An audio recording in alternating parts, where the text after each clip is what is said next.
जय माता दी दोस्तों। आज की इस वीडियो में हम निकल पड़े हैं मां वैष्णो देवी की पवित्र यात्रा पर। कहा जाता है कि मां वैष्णो देवी के दरबार में वही जा पाता है जिसे माता रानी खुद बुलाती हैं। इसलिए इस यात्रा को सिर्फ यात्रा नहीं बल्कि माता रानी का बुलावा कहा जाता है। आज मैं आपको कटरा से लेकर माता वैष्णो देवी भवन तक की पूरी यात्रा दिखाऊंगा। रास्ते में कौन कौन सी जगह आती है, कहाँ आराम कर सकते हैं, कहाँ भोजन मिलता है, पैदल यात्रा कैसी रहती है और दर्शन का अनुभव कैसा होता है, सब कुछ इस वीडियो में बताऊंगा। तो वीडियो को अंत तक जरूर देखना, क्योंकि यह वीडियो उन लोगों के लिए बहुत काम की है जो पहली बार वैष्णो देवी जाने की सोच रहे हैं। चलो फिर शुरू करते हैं माता रानी के जयकारे के साथ। बोलो जय माता दी। सीन 1, कटरा पहुंचना। दोस्तों, वैष्णो देवी यात्रा की शुरुआत जम्मू कश्मीर के कटरा शहर से होती है। कटरा एक छोटा लेकिन बहुत पवित्र और सुंदर शहर है। यहां आते ही हर तरफ जय माता दी की आवाज सुनाई देती है। बाजारों में माता रानी की चुनरी, नारियल प्रसाद, छड़ी, माता की तस्वीरें और यात्रा से जुड़ा सामान मिलता है। कटरा में पहुंचते ही सबसे पहले मन में एक अलग ही उत्साह आ जाता है। दूर पहाड़ दिखाई देते हैं और मन में यही भाव आता है कि अब माता रानी के भवन तक जाना है। यहां से वैष्णो देवी भवन की दूरी लगभग 12 से 14 किलोमीटर के आसपास मानी जाती है। रास्ते के अनुसार दूरी थोड़ी अलग हो सकती है। कटरा में बहुत सारे होटल, धर्मशाला और भोजनालय मिल जाते हैं। अगर आप बाहर से आ रहे हैं तो पहले थोड़ा आराम कर सकते हैं। यात्रा शुरू करने से पहले शरीर को आराम देना जरूरी है, क्योंकि आगे चढ़ाई वाली पैदल यात्रा करनी होती है। सीन 2, यात्रा पर्ची और तैयारी। दोस्तों, वैष्णो देवी यात्रा शुरू करने से पहले यात्रा पर्ची बनवाना जरूरी होता है। यात्रा पर्ची ऑनलाइन भी बन सकती है और कटरा में काउंटर से भी मिल जाती है। यात्रा पर्ची लेने के बाद ही आप यात्रा मार्ग पर आगे बढ़ते हैं। यात्रा शुरू करने से पहले कुछ जरूरी सामान साथ रखें। पानी की बोतल, हल्का नाश्ता, गर्म कपड़े, मोबाइल चार्जर या पावर बैंक, आरामदायक जूते, छोटा बैग और अगर ठंड का मौसम है तो जैकेट जरूर रखें। एक बात हमेशा याद रखें, ज्यादा भारी बैग लेकर यात्रा न करें। जितना जरूरी हो उतना ही सामान्य रखें, क्योंकि चढ़ाई के समय भारी सामान परेशानी कर सकता है। अगर आपके साथ बुजुर्ग लोग हैं या छोटे बच्चे हैं तो उनके लिए घोड़ा, पालकी और हेलीकॉप्टर जैसी सुविधाएं भी उपलब्ध रहती हैं। लेकिन अगर शरीर साथ दे रहा है तो पैदल यात्रा का आनंद ही अलग है। सीन 3, यात्रा शुरू। कटरा से बाणगंगा। अब हम यात्रा शुरू कर चुके हैं। कटरा से आगे बढ़ते ही पहला मुख्य स्थान आता है, बाणगंगा। रास्ते में भक्तों की भीड़, माता के जयकारे, दुकानों की रोशनी और पहाड़ों का नजारा दिल को बहुत अच्छा लगता है। बाणगंगा का बहुत बड़ा धार्मिक महत्व है। माना जाता है कि माता वैष्णो देवी ने यहां अपने बाण से गंगा जल प्रकट किया था। भक्त यहां रुककर दर्शन करते हैं। कुछ लोग जल को माथे से लगाते हैं और आगे यात्रा शुरू करते हैं। यहां से यात्रा का असली अनुभव शुरू होता है। चढ़ाई धीरे धीरे बढ़ती है, लेकिन वातावरण इतना भक्तिमय होता है कि थकान कम महसूस होती है। हर तरफ से आवाज आती है, जय माता दी, जय माता दी। दोस्तों, अगर आप पहली बार आ रहे हैं तो धीरे धीरे चलें। शुरुआत में तेज चलने की गलती न करें, क्योंकि आगे रास्ता लंबा है। आराम से चलेंगे तो यात्रा अच्छी रहेगी। सीन 4, चरण पादुका। बाणगंगा से आगे बढ़ते हुए अगला पवित्र स्थान आता है, चरण पादुका। कहा जाता है कि यहां माता रानी के पवित्र चरणों के निशान हैं। भक्त यहां रुककर माता के चरणों में प्रणाम करते हैं।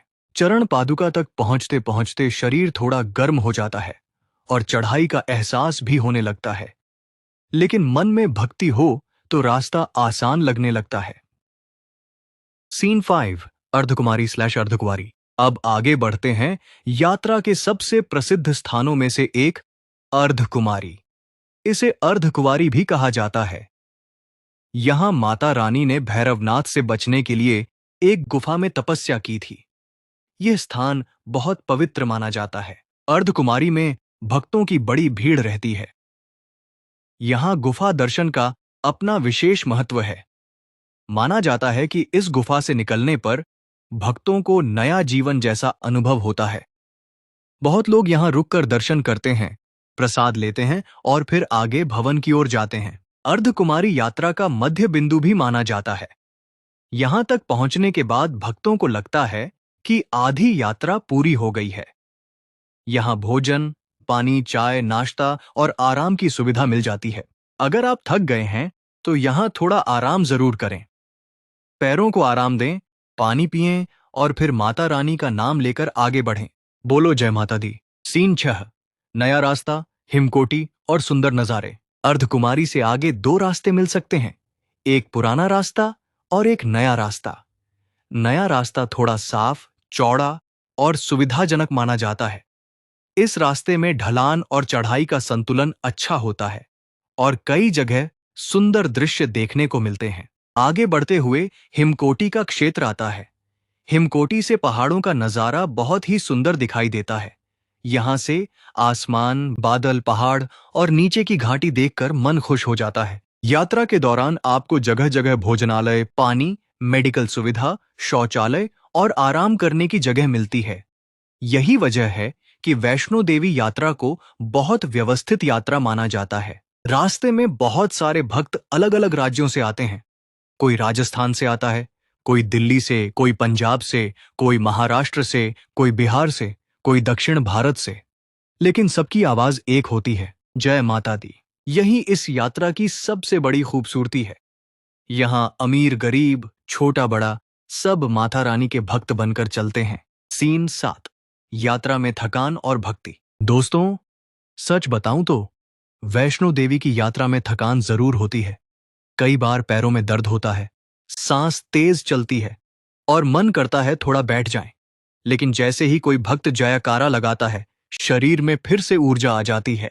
रास्ते में कई लोग नंगे पैर चलते हैं, कई लोग माता की चुनरी लेकर चलते हैं, कई लोग परिवार के साथ आते हैं।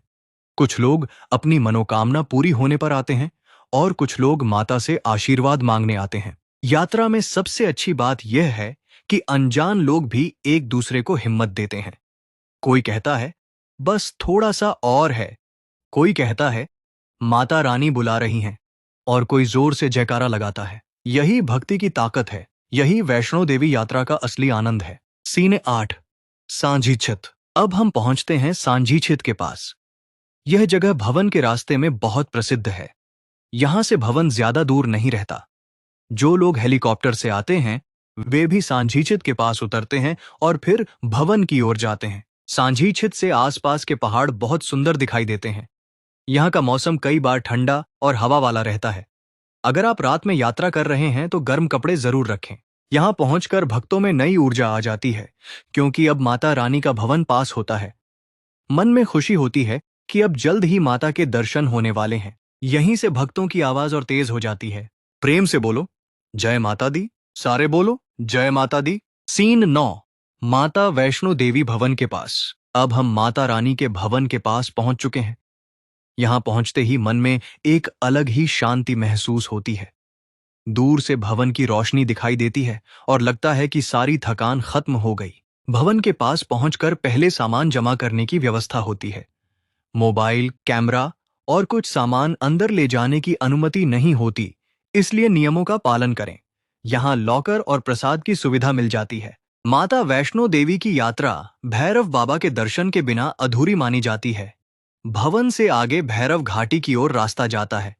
यह चढ़ाई थोड़ी कठिन हो सकती है, लेकिन अब रोपवे जैसी सुविधा भी कई भक्तों के लिए सहायक होती है। कथा के अनुसार भैरवनाथ ने माता रानी का पीछा किया था। बाद में माता ने उसका उद्धार किया और वरदान दिया कि मेरे दर्शन के बाद जो भक्त भैरव बाबा के दर्शन करेगा उसकी यात्रा पूरी मानी जाएगी। इसलिए अगर शरीर साथ दे रहा है तो भैरव बाबा के दर्शन जरूर करें। वहां से पहाड़ों का दृश्य भी बहुत सुंदर दिखाई दे। सीन 11। भैरव बाबा दर्शन। माता वैष्णो देवी की यात्रा भैरव बाबा के दर्शन के बिना अधूरी मानी जाती है। भवन से आगे भैरव घाटी की ओर रास्ता जाता है। यह चढ़ाई थोड़ी कठिन हो सकती है, लेकिन अब रोपवे जैसी सुविधा भी कई भक्तों के लिए सहायक होती है।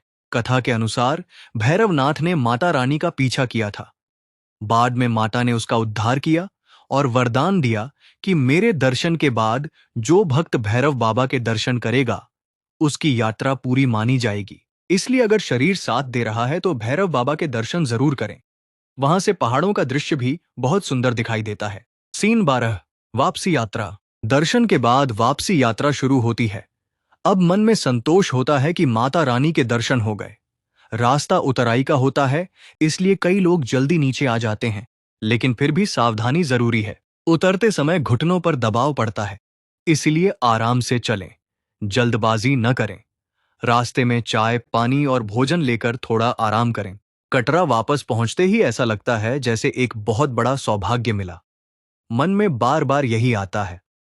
माता रानी ने बुलाया, दर्शन दिए और सुरक्षित वापस भेजा। सीन 13, यात्रा के जरूरी सुझाव। अगर आप वैष्णो देवी यात्रा पर जा रहे हैं तो कुछ बातें याद रखें। पहली बात, आरामदायक जूते पहनें। नए जूते पहनकर यात्रा न करें, क्योंकि पैरों में छाले पड़ सकते हैं। दूसरी बात, ज्यादा भारी सामान न रखें, छोटा बैग रखें और जरूरी चीजें ही साथ लें। तीसरी बात, पानी पीते रहें। चढ़ाई में शरीर को पानी की जरूरत होती है। चौथी बात, बुजुर्ग और बच्चों के साथ यात्रा कर रहे हैं तो जल्दीबाजी न करें। पांचवी बात, मौसम के अनुसार कपड़े रखें। पहाड़ों में मौसम जल्दी बदल सकता है। छठी बात, यात्रा के नियमों का पालन करें। साफ सफाई रखें और किसी भी जगह कचरा न फैलाएं। सातवीं बात, अगर तबीयत खराब लगे तो तुरंत मेडिकल सहायता लें। रास्ते में मेडिकल सुविधा मिल जाती है। सीन 14, वैष्णो देवी यात्रा का भाव। दोस्तों, वैष्णो देवी यात्रा सिर्फ एक धार्मिक यात्रा नहीं है, यह विश्वास, धैर्य और भक्ति की यात्रा है। यहां हर कदम पर इंसान खुद को मजबूत महसूस करता है। कभी शरीर थकता है, लेकिन मन कहता है, माता रानी साथ हैं। इस यात्रा में आपको पता चलता है कि भक्ति में कितनी शक्ति होती है। हजारों लाखों लोग हर साल यहां आते हैं। कोई पहली बार आता है, कोई हर साल आता है, लेकिन हर भक्त के दिल में माता रानी के लिए प्यार और श्रद्धा होती है। माता रानी के दरबार में जाकर इंसान को एक बात समझ आती है, जीवन में चाहे कितनी भी परेशानी हो, विश्वास बनाए रखना चाहिए। जब मां का आशीर्वाद होता है तो रास्ते अपने आप बनते जाते हैं। दोस्तों, यह थी हमारी कटरा से माता वैष्णो देवी भवन तक की पूरी यात्रा। अगर आपको यह वीडियो अच्छा लगा हो तो वीडियो को लाइक जरूर करें, अपने परिवार और दोस्तों के साथ शेयर करें और चैनल को सब्सक्राइब करें। अगर आप माता वैष्णो देवी की यात्रा कर चुके हैं तो अपना अनुभव कमेंट में जरूर लिखें। और अगर आप अभी तक नहीं गए हैं तो माता रानी से प्रार्थना है कि बहुत जल्दी आपका भी बुलावा आए।